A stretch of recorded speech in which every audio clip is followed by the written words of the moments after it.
Hello students.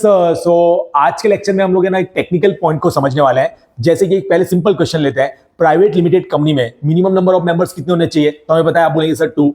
Maximum number of members कितने हो सकते हैं? तो आप बोलेंगे सर 200। ये तो हमें भी पता ही है, ठीक है। लेकिन यहाँ पे एक ट्विस्ट ये है कि जो 200 की लिमिट्स में है, क्या काउंट नहीं होता है या क्या काउंट होता है वो हमें ध्यान में रखना है। तो देखिए, एक इसमें पॉइंट आता है एम्प्लॉइज का।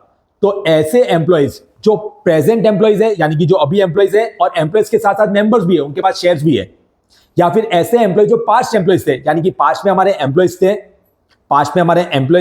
और आज की डेट में रिटायर्ड हो गए। तो past as well as present employees 200 की जो लिमिट है नंबर ऑफ मेंबर्स की, उसमें काउंट नहीं होते हैं। अब इसमें क्या टेक्निकलिटी है वो मैं आपको पॉइंट समझाता हूं।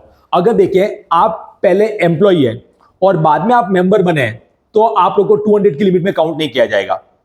लेकिन अगर आप फर्स्टली पहले मेंबर थे और बाद में एम्प्लॉय बने, तो आप लोग को 200 की लिमिट में काउंट किया जाएगा। तो ये आप लोग को ध्यान में रखना है। अगेन आई एम रिपीटिंग, 200 की जो लिमिट है, तो उसमें पास्ट और प्रेजेंट एम्प्लॉयज काउंट नहीं होते, सिंपली इतना लिखा हुआ है। लेकिन आपके ऐसा ट्विस्टेड क्वेश्चन आ सकता है कि अगर एक कोई पर्टिकुलर पर्सन है जो पहले क्या था, मेंबर था, और बाद में एम्प्लॉय हुआ, तो क्या वो 200 की लिमिट में काउंट होगा? द आंसर इज यस, वो काउंट होगा। क्लियर? और ऐसे ही और अपडेट्स के लिए जो है वो आप पेज को फॉलो करना ना भूलें। Thank you so much everyone.